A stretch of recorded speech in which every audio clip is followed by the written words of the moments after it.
Good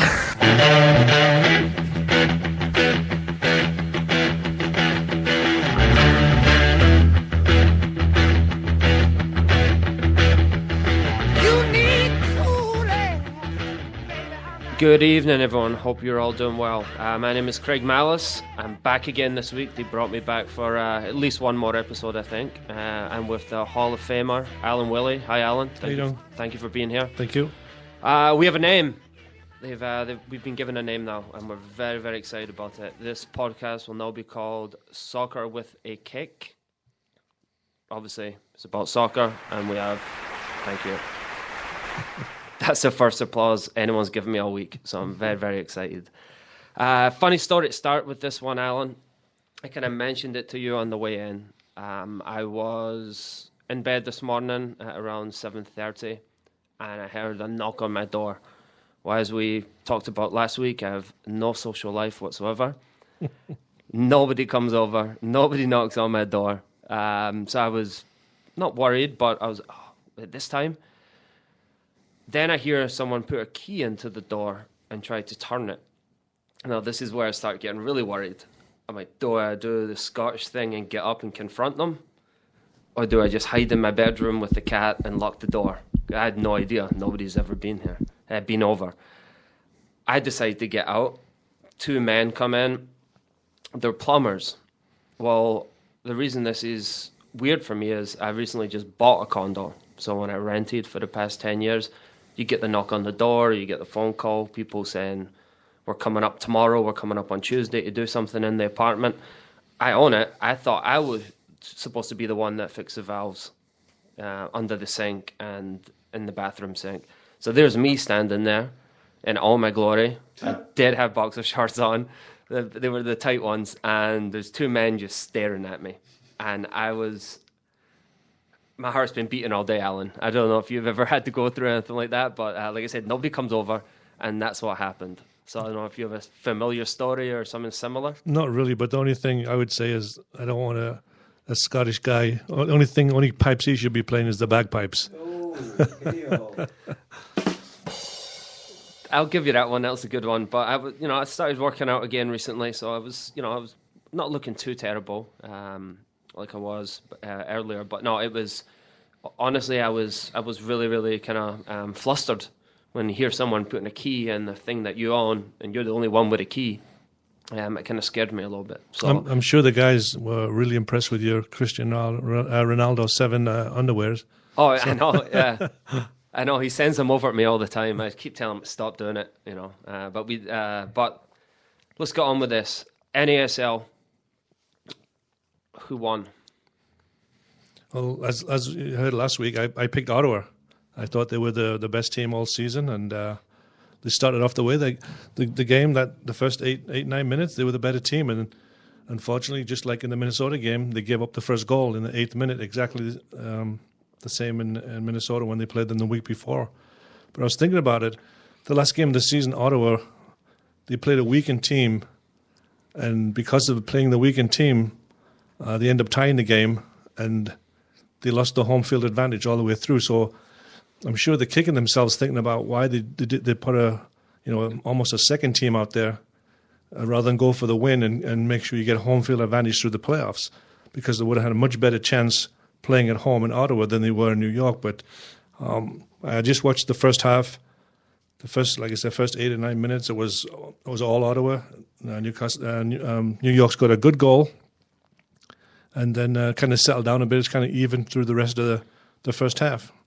But I didn't see the second half, but I was following it on Twitter.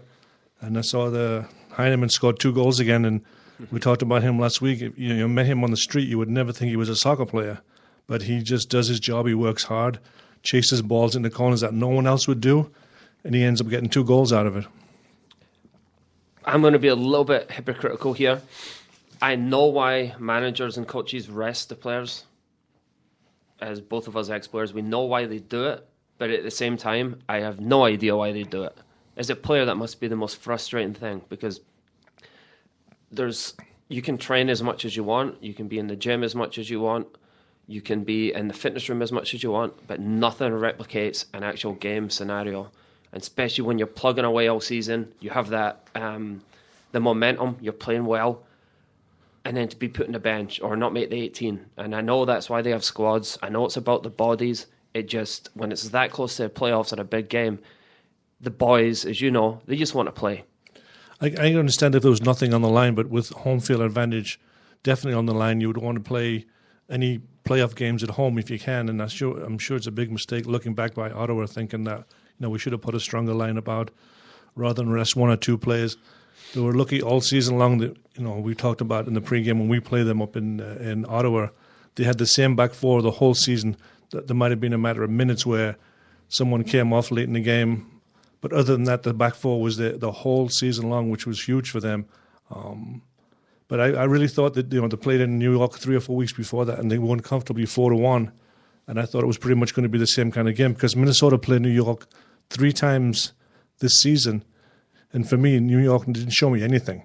But when you got Raul and Senna in that lineup, when it comes down to winning games at the end of the games, there's nobody better than those two guys who can come through for you. And although he didn't score, his presence being in that lineup probably helped him along to win the championship. So it's a long off season. The boys will probably love it for the first couple of weeks. A little bit time off, kind of eat what they want to eat, drink whatever they want to drink for a couple of weeks. Then they'll be itching to get back. I know a lot of our players go back to their specific country or city or state, whatever they live in. I did see my boy Christian Ramirez had his wisdom teeth taken out today. So if anyone is on Twitter, give him a follow. He's a lovely guy. He's a brilliant player. He looks pretty funny with his wisdom teeth taken out, but we do love him. Speaking of that, if you do have anything to ask me or Alan, we're both on Twitter. Mine is at Craig_Mallace, Mallace. And then Alan's is at #1 Newcastle fan. No, I'm kidding. Alan, I'll take the round of applause for that one. Yeah. Brilliant. 2 in 1 night. It's at Alan, WILLEY 9. So if you ever have anything to ask us throughout the week, please ask, and we'll get you on. We'll get you on the show. We'll speak to you. But a long off season. You mentioned last week you didn't really have an off season because you went straight from indoor to spring, summer. What do you think the boys, at least in our team and other NASL teams, and my little brother who's in Montreal, unfortunately their season, which is a brilliant season, is unfortunately over as well. What do you do? I know I would take a couple of weeks off and then literally do nothing. Don't kick a ball, don't jog, don't even lift. Do you think that's changed? I know you played before my time, and then I played in a different era from the guys that do now. But can they just take a whole 2 weeks off, or is that not possible anymore? A whole 2 weeks? A whole 2 weeks. Because that's what it seems like. Yeah, it's a different ball game now, completely from especially when I played. Because when I played, the off season was the off season. You went away, did wherever you want, ate wherever you want. You'd come back to preseason, and preseason was a place where you got your fitness. It wasn't you were trying to get fit, for the games coming up. It was probably about a month long. But nowadays, they have physicals before they leave. They have to go and have a physical and everything. They get the menus, all the training programs that they've got to do. Once the season's finished, and they'll go away. They might have, like you said, 2 weeks off. But we used to have 2 or 3 months off. But when I first started playing, I was playing all year round for 4 years in a row because I'd be in Middlesbrough, then I'd come to Minnesota, back to Middlesbrough. And back then, 17, 18 years old, that's not a problem. It's just longer in your career that would go on. But what was happening then was we were playing outdoor, then we were playing indoor. So we were going from one season to a different season. So, maybe 4 or 5 times in my career, I had probably 3 or 4 months off during the season, and it was just too much because you have to work harder just to come back to preseason, because that's the time when they were trying to get into shape rather than come into preseason trying to get into shape. But it's a lot different these days. I remember in college when I played Division 1, my friends used to make fun of me because we'd be late in July.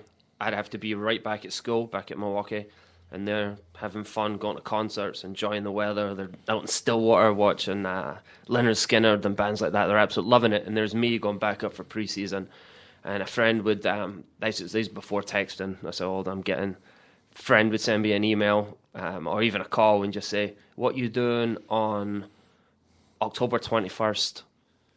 Having a party, or we're going to this. I would get a schedule from Milwaukee that was a big booklet, and I'd go to October and I'd go to the 21st and I'd say, got training in the morning, we're flying to Chicago, I'm having penne pasta for lunch. Everything was in there, every single detail. You know what you had for breakfast, lunch and dinner. It was all pre-planned, which is interesting. But yeah, like you said, now, and I'm sure it's got even more regimented even since, you know, when I played, which was only a few years ago. Nowadays, I know how well they treat the players, the male players and the female players. It's, you basically get told what to do, what to eat, where to be, and when to do it. Back in the days when I played, I remember the guys used to come back from the holidays, from vacations, and they used to get these garbage bags and just cut holes out for sleeves, and they'd put the garbage bags over the top of the t-shirt, then they put a sweatshirt on over the top, and that was the way they get to sweat it out. You know, it's a little different these days, but it was just a garbage bag that we found in the corner that you just cut 2 holes out of the top, put it over your head, and then put your shirt on, and off you went for practice. Why are you stealing garbage bags? They were in the locker room. They're supposed to be for garbage. Oh, I thought you meant like corner of the street or something like that. They were in the corner of the locker room that, you know, they were there for the garbage, but some of the players would come in who wanted to sweat a little bit more out of it. They'd been out drinking the night before, even before pre-season, so they put these garbage bags on over the top and get on the bike and that. Yeah, the biggest culprit was Alan Fogg. I don't know if you remember him back in the day. He played for Newcastle as well as Middlesbrough, but he would come in. He always had a weight problem. Bobby Murdoch was the same. He'd come in, and those two guys would be looking for garbage bags around the locker rooms to try and put on over the top of the shirts and the sweatshirts so they could sweat something out, at least. So when they came in after practice, when they got weighed, they'd be somewhere in the same zip code as what they should be, you know, weight-wise. So did they throw the garbage bags out afterwards, or were they environmental friendly and used them several times? No, they used them several times to keep them there. That's good. Yeah, but it wasn't a nice smell in the locker room once the guys came in. So yeah, long off season. We wish all the players and all the leagues who are off right now the best of luck in obviously getting back to fitness, and enjoy your rest off. You know, I watch all these games, I watch all these leagues. Alan does as well. They're out there entertaining us, and you know they deserve their break, and we hope they come back even better than before. International games, we'll get into those a little bit if that's okay. Everyone here at Live and Social, and Alan and myself definitely would like to say our thoughts are with all the people in France, all the people who are not from France who are affected by last week. You have our condolences. We like you, we love you. I wish Scotland was going to the European Championships next year in France, but our thoughts are definitely with you. That being said, England, Wales, Republic of Ireland, Northern Ireland, Scotland, we are the only ones who are not gone. Every other country is gone. I know, I take this every day. My cousin from England, give him a shout out, David Wake, sent me a message today or yesterday that said, people in Scotland, while we're gone, can you feed our cats? So he's going to get a little bit of a punch next time I see him. But what are your thoughts on how the home nations, our home nations, played? Well, obviously England qualified, you know, well ahead of time. You know, they pretty much won every game that they played. We just saw Republic of Ireland qualify yesterday, and it's nice that all these teams have qualified except Scotland, as you said. But I really do wish that they would have made it, because it'd be great for the country. But I was just reading yesterday where there's only one team can be drawn in England's group, and it can't be all three of them. But where I'd like to see them to play was when they all get them in. When England, Ireland, Scotland, Wales all get into this major competition, I'd love to see them all in one group, because I think it would just bring a whole new aspect to the game itself. It'd be so much intense rivalry going on when they're playing. You know, each country used to play the games, you know, every 2 years between the 4 or 5 countries. And that was the best, some of the best games we've ever seen. between those countries. Yeah, the home home nations. I believe. Yeah. No, I will make fun of England. I'll make fun of Republic of Ireland just because I've got a lot of friends from there. Half my family is from England, so deep down I actually do love them. And my favourite league is the English Premier League, but it's just good for banter. You know that. But it's every single time England get drawn in their groups for qualifying, it's always England, Lapland, Netherlands. There's never a real country in there. No, they're always playing these teams that you've never heard of usually, but and they still struggle to get through. Scotland's group is always Scotland, France, Italy, Germany, even Brazil. Even so, they're not even in our qualifying. They're probably still in there. That's how we get. But for the World Cup, and we'll keep talking about the home nations, but for the World Cup, the next World Cup, Scotland and England are actually in the same group. So if Alive and Social will have us back in a couple of years, that's going to be some brilliant banter. Yeah, it'll be very interesting, and I'm happy that they are in the same group because, like you said, there's nothing beats those games when England plays Scotland or England plays Ireland or Wales. You know, they're all so close together these days. You know, I just watched England play France today, and they had a lot of young kids out there. They played well, but you know, you can't really take the result because of what's happened in France lately. So I'm sure the French players, you know, weren't really at the races today, but England did look good at times. And I just read a tweet from Gary Lineker, who I follow, and he was mentioning that, you know, the Euros coming up, you know, next year might be a little too early for this England team, but come the World Cup, these kids, if they can stay together and play together, they might have a good chance of going a long way when they get to into Russia. Oh, definitely. And like I said, England's right now, they've lost so many good players just based on retirement. Obviously, John Terry, he retired for certain reasons. And Rio Ferdinand, and then you have Scholes, Paul Scholes, then you had David Beckham, and Lampard, Gerrard, the list goes on and on. Losing such massive players like that is difficult, but I think the young players in England, I think it's a fresh scene. I think today the average age of the English team was 22. And starting 11, that's incredible. That hasn't been like that forever. Not that I can remember of. Like you say, it was all the older guys who they all seemed to they all came through the ranks at the same time with Manchester United, the players that you just mentioned, and all of a sudden they're all pretty much retiring at the same time. So not only the club's losing them, but the national team is losing them. But this is a nice setup for the England team. But a lot of these players have to play, and you know, in the English Premier League, a lot of the English players don't get to play with their regular teams because there's so much competition and there's so much money involved. A lot of the players that come into the league are playing and taking place of some of these younger England kids that could be playing for their hometown teams, but they don't get to play that, so they got to go and play elsewhere. But it'll be interesting to see this England team, if they can stay together for another 2 or 3 more years, if they might be able to do some damage in the World Cup in 2018. Who's your favourite player to watch in England right now for the English national team? I'm a fan of Raheem Sterling. I like how I know we don't want to repeat content, but he's direct, just like Jermaine Defoe. I like that aspect of him. I'm a massive fan of Ross Barkley. I like him. He's big, he's strong, he's powerful, he's very technical. And again, like I said, this will be a common theme. All good players are direct. And you see that with Barkley. He gets it. He shrugs off men, even when he was just a younger boy. I've been very, very impressed with him.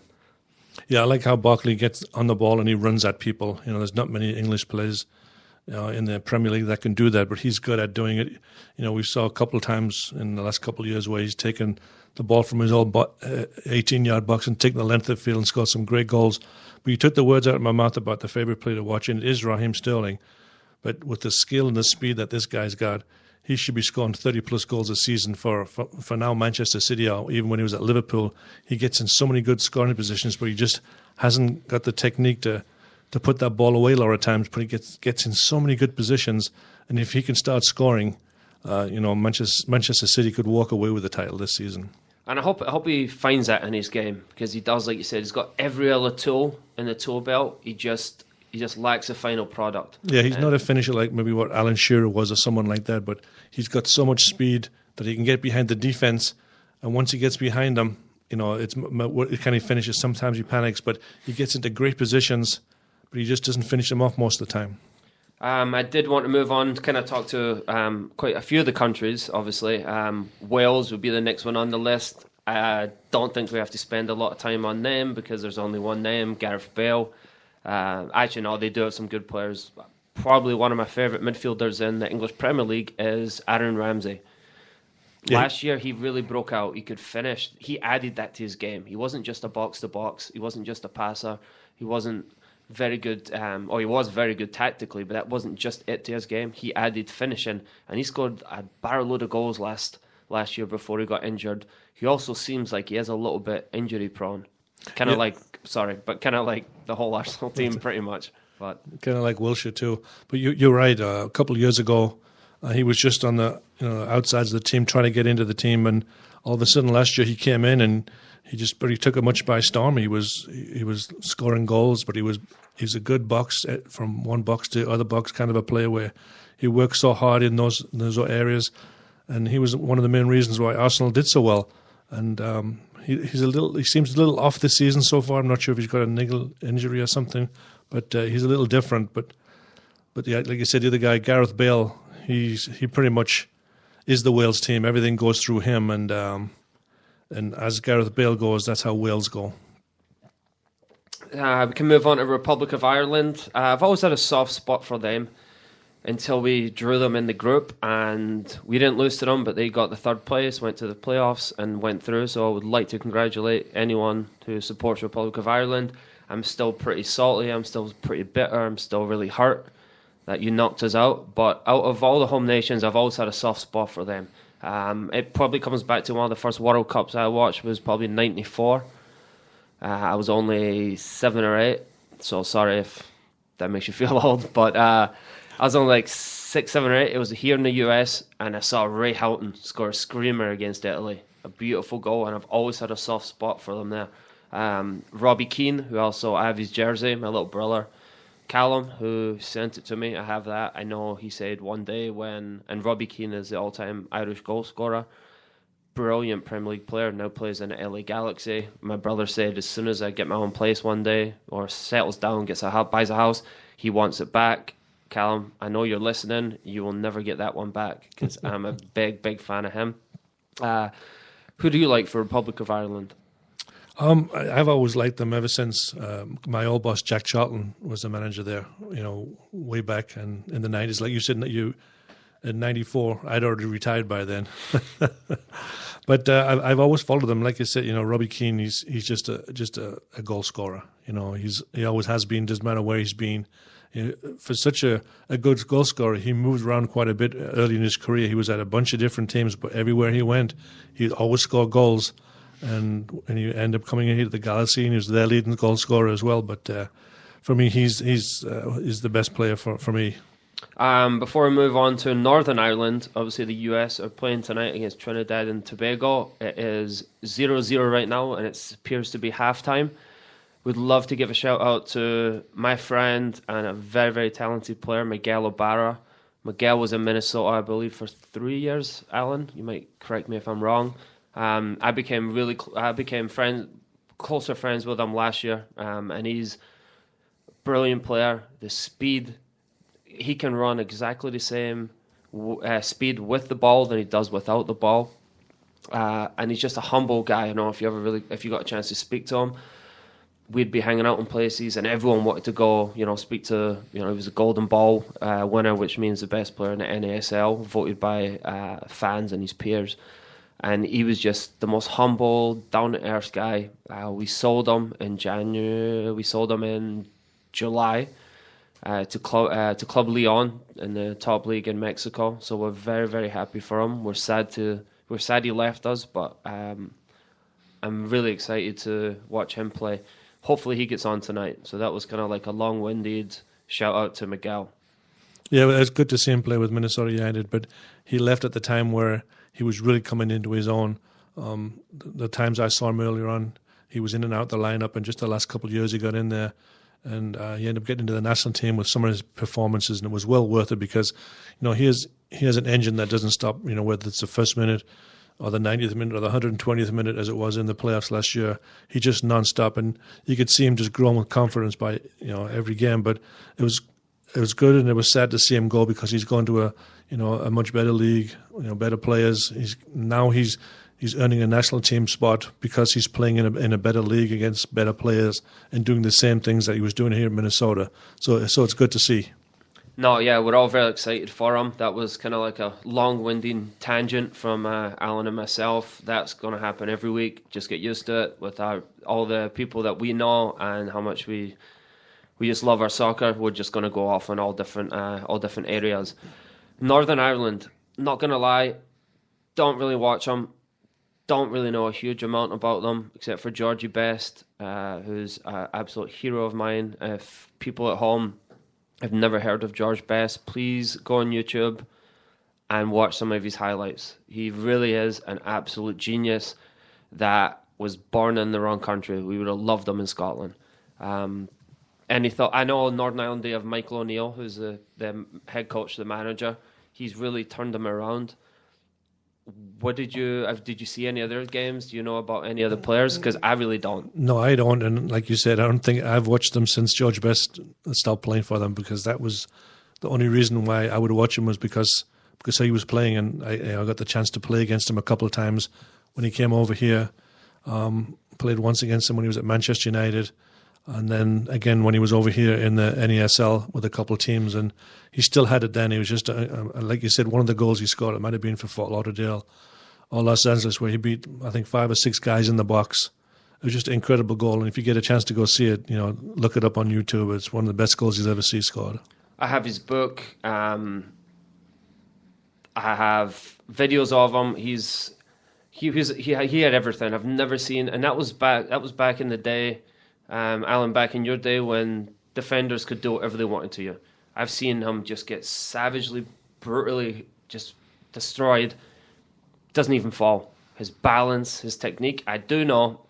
In his book, it's funny you brought it up earlier, in his book there's a brilliant picture of him with Dennis Law, maybe, or I forget who it was, but it's in the middle of his book, and Georgie Best is running with the garbage bag on.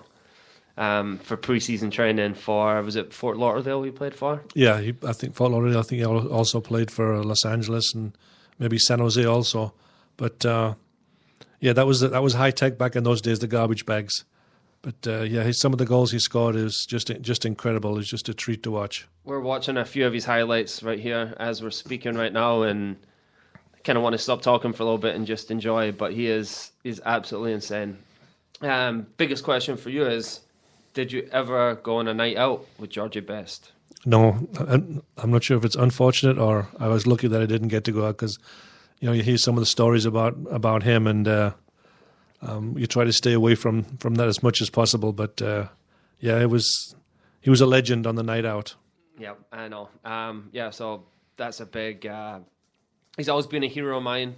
I just loved how he moved with the ball, and I know we mentioned it with Ryan Giggs. He just glided.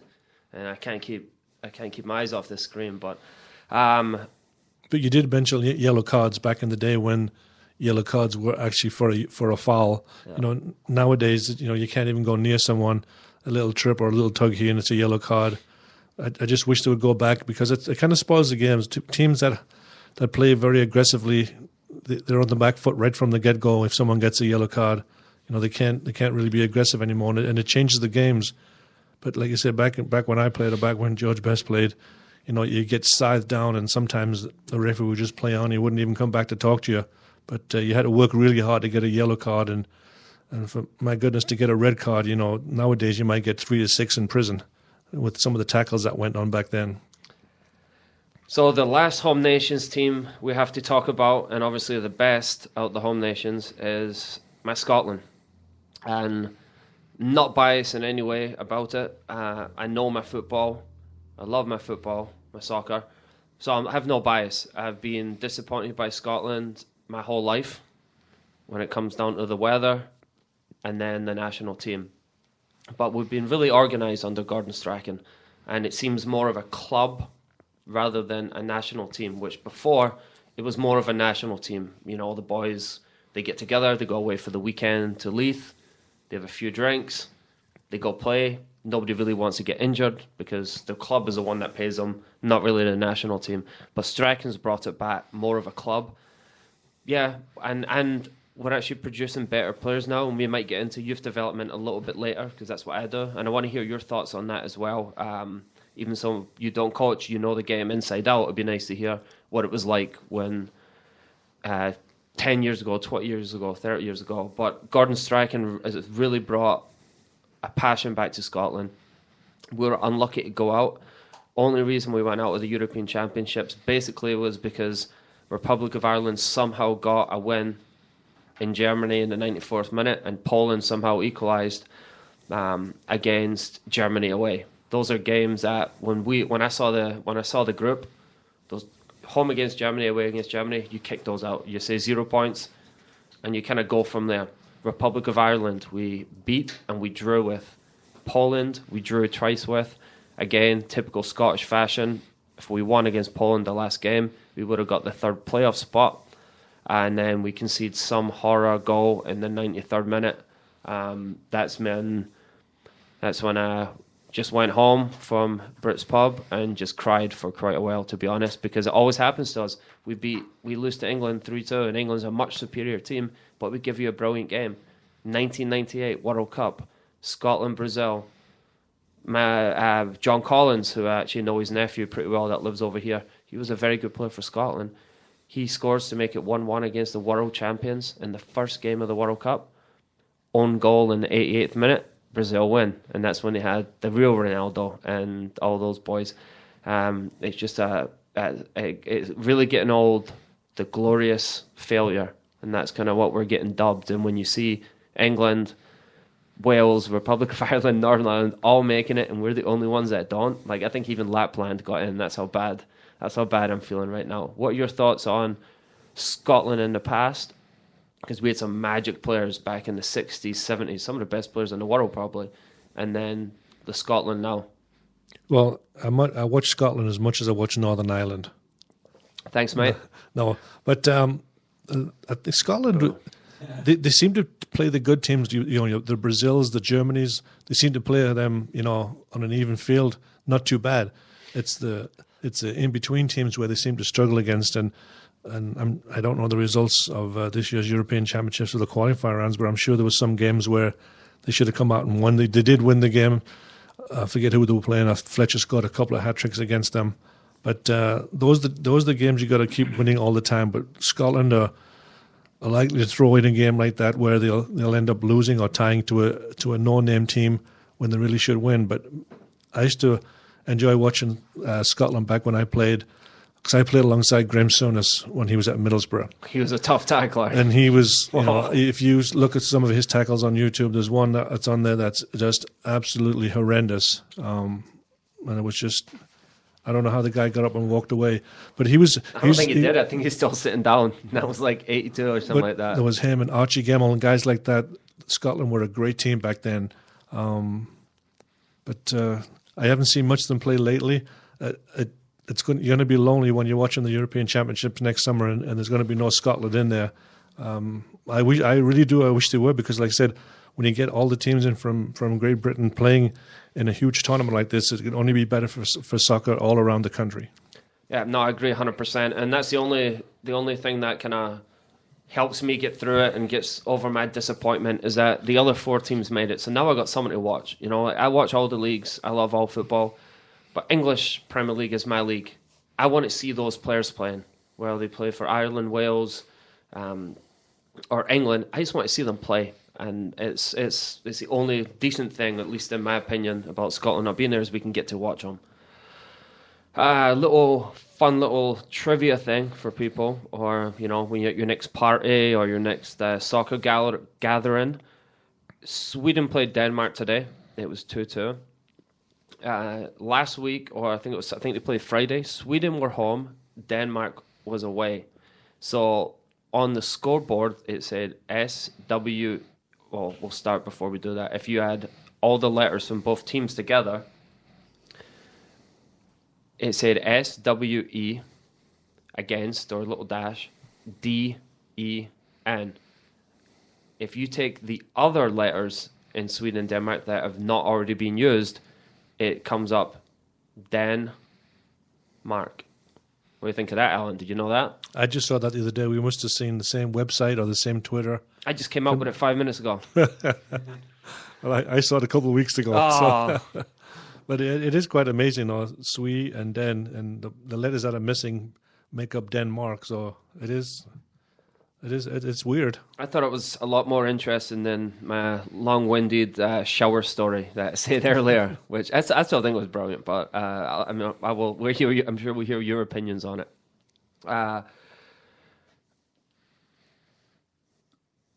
Do you know the score in the USA game? Do we have it up? We do. I think it might still be halftime. Still halftime. Fingers crossed Miguel gets in. Something I just added, Alan. Actually, I didn't show you this. There's a young Scottish player called Ryan Gauld, and he plays for Real Madrid.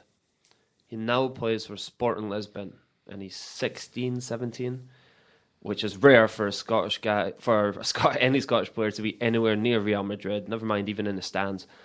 And he just got transferred, or he's on loan to Sporting Lisbon, which is in Portugal. And just to show how the coaching is different in Scotland, maybe I know it'll change a little bit now, but it was always the big, the strong, the fast. Let's have those boys play, the technical guys that you sit on the bench at youth levels. Ryan Gauld, the manager of Scotland, which is Ricky Sabragia, who used to be the Sunderland manager. Exactly, yeah. He didn't pick Ryan Gauld for an under 19, under 20, something like that game recently, because his exact words was, he's too small. Now the boy plays for Real Madrid, or did. I don't know how you can be too small to play for Scotland. You could say he's not fast enough, he's not good enough, he's not there yet, but the exact words, it just shows you that kind of dinosaur coaching that myself and you grew up with. The guy plays for Real Madrid. He's actually playing in the first team for Sporting Lisbon. And the whole Scottish nation were absolutely outraged. I go on a website called the Pie and Bovril, which is just a forum for all the leagues, and then the Tartan Army, which is the biggest Scottish supporters group. And I couldn't believe that a manager, someone who's coached in the Premier League, would say that somebody is too small in this day and age. Well, just looking him up there, he's 5'6", and if I remember very well, I don't think Billy Bremner was much taller than that, if at all. He was taller than that. Gordon Strachan. Gordon Strachan. I mean, those are two of the best players that Scotland's ever seen. I don't think maybe it was just youth. He might have said he was too small, but he probably was trying to say he wasn't quite old enough. He doesn't have the experience yet. But I don't think height matters in soccer. 5'6". Billy Bremner used to play like he was 6'6" when he played, and he was just one of the smallest guys on the field with a huge heart. I'm sure this guy is going to get his chance eventually. But like you say, if he's playing for those teams in Spain right now, why can he not play for the national team? But he will get his chance if he's good enough. He will get his time, and he'll be able to show. And it's going to be even better for him when he does show up and he does play well, and everyone's going to say, "I told you so." There's nothing better than that, than telling a coach, "I told you so." Yeah, if he's good enough for Real Madrid, he's good enough for Scotland or Lapland. It's kind of the same country. A cool thing we're going to do every week, and like I said, my name is Craig Malice. Twitter at Craig_Malice, Mallace, and at Alan Willey, Willey 9. We're going to do weekly Premier League predictions, and we'll speak about each game that comes up. We'll do our scores. We don't really have a thing in place, Alan. There's no official league, but if you want to follow at home, we'll come up with a point system. So I was thinking, if you get the outcome of the game correct, each will give you a point per game. So it could be a win for a team, it could be a loss for a team, it could be a draw. If you get the exact score correct, then you would get 3 points. Sound good? Sounds good to me. Okay, so people at home, let us know how good or how bad we do, and keep track yourself and let us know how you're doing. This is our game. It's the game of the world, or the world's game. First game, if I can just grab my notes. let's do Watford against Man United, and we'll talk a little bit about the players of the game. Obviously, we'll talk a little bit less about the Sunderland game, that's for sure. It's not till next Monday, so there's a ways to go. Yes. See, even all the fans in the Live and Social office, they're gone wild for that comment. I love it. But Watford and Manchester United, that's the early game this weekend. It's got to be a Manchester United win. If they're going to have any hopes of staying close to win the championship this year, these are the games that you got to win. Watford, they're mid-table right now, and that's what you expect from a team coming out of the championship. Those kind of teams usually do well up until around Christmas time, and all of a sudden they kind of hit that wall. I think Bournemouth seems to have already hit that wall. They're starting to drop down the table a little bit. I'd expect Watford to. Man United have probably had a lot of players away on international duty. I'm not sure if Watford had anyone away. But I'm going to go with Manchester United to take the win and at least by 3-1. Okay, good. You want to keep track of this, the little table, Craig and Alan? Yep. Let's do that. 3-1. I can't really argue with that. I'd probably say I think 2-1. I think a lot of Man United players, Michael Carrick, I don't know if he's injured or if he was just kind of getting a little bit laboured. You said 2-1 Watford, right? Is that what you meant? Yeah. No, 2-1 Man United. Maybe not a game you want to wake up at 6 o'clock in the morning for, to be honest, folks back home. But it could be good.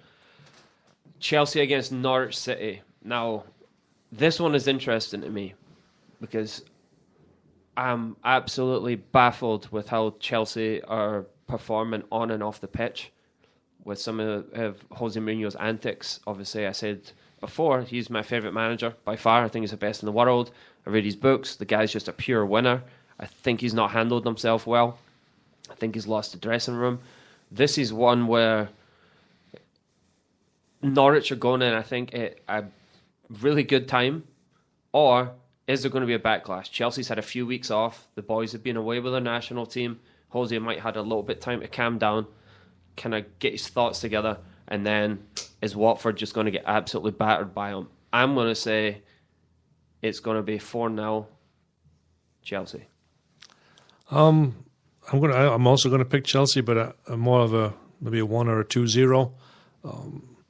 Norwich, kind of like Watford and Bournemouth, they kind of started to hit that wall. They beat Sunderland early on in the season 3-0. They looked like world beaters, but everyone does against Sunderland. But they got beat 6-2 of Newcastle a couple of weeks ago. So depending what team shows up, they're very good. They're very quick, which can cause Chelsea problems. Chelsea seem to be getting on a little bit. Some of the players are getting up there a little bit, and it seems to have hit everyone at the same time. They've struggled so far this season. And if ever they're going to have a chance to get out and start making a move at the table, they've got to start making it this weekend. So I'll pick Chelsea 2-0 this week. I wonder what odds you would have got at the beginning of the season for Chelsea to get relegated. Somebody probably did it, put a dollar on it. Could be a rich man. I doubt that would ever happen, but just imagine how you'd be feeling if you put that dollar on. Well, they've got, 6 or 7 weeks to get to the end of the beginning of the transfer window. I just don't see anywhere that they would go down, because if they lose every game now between now and January 1st, the owner's going to spend a boatload of money to try and bring all the players in that he needs to try and get them out of that position. But I just think they have too much money that would allow them to be in that kind of predicament. So if you're a soccer purist and you don't have a team yet, or maybe you do have a team, Alan, myself, for soccer lovers, next one is really interesting. Swansea against Bournemouth, because they're two small clubs. Swansea almost went out of existence. They actually came over to the US and played against our team, Minnesota United. That was 2-0 to us. Sorry, Swansea City fans. But they play absolutely amazing soccer. On the ground, fast, quick, brilliant movement. I think Bournemouth does the same. That being said, I don't think Bournemouth will stay up, but at least they try and play. They don't come in and just try and put 10 men behind the ball. So if you're a soccer purist and you want to get up for this game, I believe it will be at 9 o'clock. This would be a brilliant game for you to watch. I'm going to go 3-1 Swansea City. I'm going to go 1-0 Swansea. They've only won once in the last 11 games, I think. And I was reading the other day about players are complaining that when the players go away on the national team, they come back. The coach, Monk, has never congratulated him or nothing like that. He never talks to them, say. So there's something going on there that's a little deeper that people don't know about. But I think Swansea just good enough, especially at Swansea, to get a 1-0 win this week. Very nice. Next one, we don't even have to spend a lot of time on that. Newcastle-Leicester, 6-0 Newcastle. No, I will probably say, I don't even want to go into it because I know I'm just frustrated with them. I'm frustrated with the ownership. We have played a little bit better recently. I will say 2-1 Newcastle, and a team in our predicament. We're not going to get Champions League. We're not going to get in the Europa Cup. We're going to be halfway, mid-table. These are the games you have to win, your home games. I don't see us going to Man United or Arsenal or Man City and winning games, and we haven't, quite frankly. So these are the games is a must-win. If we don't win these ones, these are when you're in big trouble near the end of the season. But I will say 2-1 Newcastle. If we end up losing, Alan, you're going to have to find a substitute for next Tuesday because I will not be coming in, mate. Surprisingly, I'm not taking Newcastle. I'm taking Leicester 2-1. I hope Vardy is fit though. That's the only. If Vardy is fit, I think Leicester is going to win this game, hands down, because he is the key. He's 12 goals he's got so far this year. When I first saw this kid play 2 or 3 years ago, he was non-stop running all over the field. He was causing defenders all kinds of problems, and this is what's going to cause Newcastle all kinds of problems this weekend. They're going to be playing at home, especially if Leicester score first. The crowd are going to get on them again. You know how they do. They haven't played well this season at all. They got a lucky win last week, a couple of weeks ago against Bournemouth, 1-0. I watched the first half and it was like 13 shots to 1. Bournemouth were unlucky not to score in that game. Newcastle did squeak it out, but I think Leicester's just too good to play too good soccer right now to lose to a Newcastle team. So what score are you going for? 2-1 Leicester. Leicester, okay. Everton, Aston Villa. I want to shout out to my good friend Eric Norquist and Eric Durkee, who work for Minnesota United, big Everton fans. If you're thinking about waking up for this game, just don't. I'm going to say 2-1 Everton. The less talk about it, the better, I think, to be honest. So just give me a score. I'm going to go 3-0 Everton. Villa's in trouble. They got a new coach, but I just think it's too late for those guys right now. 3-0 for Everton, especially at home. Yeah. These are looking pretty close. This is going to be a close week. Make sure you're following along at home as well. Make your predictions. You have about a week to get it done.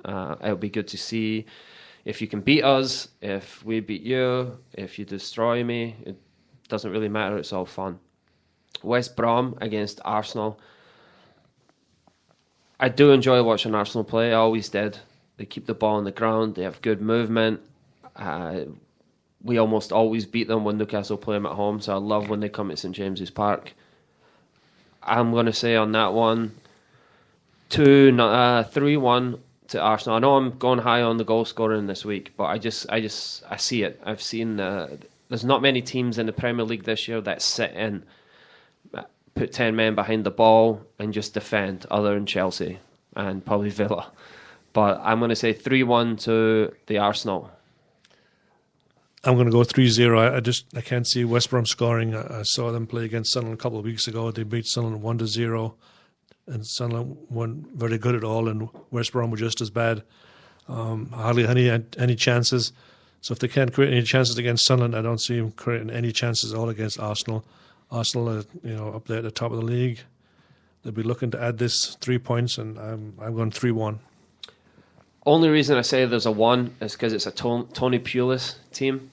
They play pretty direct and they're very, very organised on set pieces. Other than that, I don't see them scoring a goal. I do, however, like Berahino that plays up front for West Brom. I'm not sure if he's playing. He's quick, he's direct, which is a common theme. So if there's any youth soccer players in here, you're listening to 2 ex-pros, we keep saying the same word. For top quality players that we enjoy watching who make it to the top level, they are direct. You get the ball, first thing you should think about is, can I score a goal? If not, can I pass to somebody that can score a goal?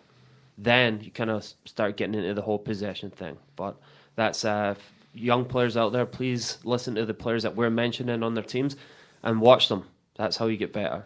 But he's very direct. Yeah, so I think West Brom fans might want to watch him for the next 4 or 5 weeks, because I think come January he might be gone. Yep, he is definitely off ski. So I said 3-1, you said 3-0. Man City Liverpool. This is going to be a very, very interesting game. I'm looking forward to this one. Yeah, this is the game of the week for me. I'm looking forward to it. I think, I'm a fan of Liverpool, the way they normally play. Jurgen Klopp has came in. I really like Brendan Rodgers. I feel terrible for him, but he'll get another job. As soon as Chelsea get relegated, then he'll jump back into that spot. But this is going to be in Scotland, you call this one a humdinger. This one's going to be, I think it's going to be fireworks. Another good thing to add in there is the player who basically refused to play for Liverpool when they were offering him $100,000 a week at 17 or 18, 17, 18. Raheem Sterling, who plays for Man City. I'm sure he's going to get treatment from the players. I'm sure he's not going to get a brilliant reception from the Liverpool fans when he's down by the corner. I think that adds that extra little bit of spice to it, don't you? Oh, definitely. This is the key to the game, Raheem Sterling. We talked about earlier on how good this guy is and how many goals he should score. Playing against his old team, he's going to be trying hard. He had a good outing with England tonight. I saw he made an assist on Rooney's goal, but he'll be trying his hardest to at least put one by them. But like you said, it's going to be fireworks, but I think it's going to be a low-scoring game. I think Manchester City is going to squeak it out 2-1. I saw Sturridge is back in training, and he might be available for the game. If Liverpool are going to do anything this season, they need Daniel Sturridge back. He's been out injured most of the last year and a half, and that's why Liverpool have been on the slide. When he's in the lineup, they're a much better team. He scores a lot of goals, and they need him back in the lineup as soon as possible. But I just think Man City at home are a little too strong for Liverpool this weekend. So if Sterling scores, will he celebrate? It seems to be the theme these days that he won't. He doesn't want to antagonize any of the Liverpool fans because we've seen people before. Adebayor, he scored on one end and he ran the whole length of the field to go celebrate by the team that he left. Yeah, right in front of the fans and just slides. And we know the language at those games and the not really violence, but the just intensity. And when I saw him do it, I was like, don't do it, don't do it, don't do it. I think Raheem he will, because he left he didn't feel loved. I know he's got a lot. He's had to go through a lot of stuff on social media if he's on it, and he's took a lot of abuse. I think he might celebrate, but he's not going to run to the Liverpool fans and celebrate. That's for sure. But like you said, he might celebrate, but not in front of those Liverpool fans. So I'm gonna go 2-2. What did you say? I said 2-1 Manchester City. 2-1 Man City. Not bad. Nice. Sunday. There's only one game this Sunday. Tottenham, West Ham. I don't know if that one's worth waking up for, to be honest. West Ham's been a little bit boring to me. Even so, they've done really well. I've never caught on. Maybe it's probably from the Sam Allardyce days and what do you call him? Who else was in there? English coach right before him. Alan Pardew. They were really boring then. I'm going to say 2-1 to Tottenham. That's the same score I've got too, only because Spurs are playing at home. They're a much improved team this year. I enjoy watching them play, especially Harry Kane and Eriksen. Mm-hmm. Just two wonderful players, two young players that carry that team. And then the new kid that's coming through right now is Ali. He played for England tonight. He's going to be a player. He was in a non-league play a couple of years ago, and you can see how good he is right now. And him staying fit is a key for Spurs this season. If he keeps fit and keeps playing the way he is, Spurs could be pushing for one of those top 4 Champions League spots because they look really good. West Ham were on a bit of a good run. They kind of level off a little bit, but I think Spurs is just a little too strong for them at home this week. Yeah, I agree 100%. And our good friend and video extraordinaire at Minnesota United, Brad Baker's a massive Tottenham fan for some reason. He loves his Harry Kane. So give him a follow on Twitter. It's at Whistle and Thumb. If there's a Tottenham game on, your feed will be completely blocked with stuff that he's doing. Last game of the week, probably the least important, it's on Monday, is Crystal Palace against Sunderland. I wouldn't take the afternoon off work to watch this one. I don't know. Crystal Palace at home, they have a brilliant atmosphere. Say it's one of the best atmospheres, and it's a small, old, intimate stadium. Sunderland, which I think will end up getting it right, as in just not getting relegated, not Champions League or anything, but Sam Allardyce, I think will have them organised. They'll be difficult to beat. I hate to say it, I'm going to go 2-1 to Crystal Palace. I'm going to go 1-1. I think Big Sam has got them back playing how they should defensively. They were unlucky a couple of weeks ago at West Brom. They gave up a goal that people might have thought the goalkeeper was fouled. They lost that game 1-0. They did go to Everton and got hammered 6-2, but Sunderland should have been 2 up before Everton even had a chance to have a shot on goal. They hit the post twice. Those 2 balls go in the back of the net. They did come back to tie it, but they couldn't defend back then. So he's had a couple of weeks off right now to try and get the team playing the way he wants to. He will get it eventually right, but I don't see too many points between now and January 1st. They've got Manchester City, they've got Arsenal, they've got Liverpool. They play Stoke in a couple of weeks. They just have to hang on as much as he can until January 1st of the transfer window. Hopefully Big Sam can bring some recruits in that will help them just enough to get out of the bottom 3, because that's all I'm looking for Sunderland, is to stay in the Premier League. That's basically what it's all about, to be honest, Don, especially for our 2 teams, Sunderland and Newcastle. I think we missed. Did we do the Southampton Stoke City game? Did we do that one? Oh no, if it's Stoke City, we don't have to do it.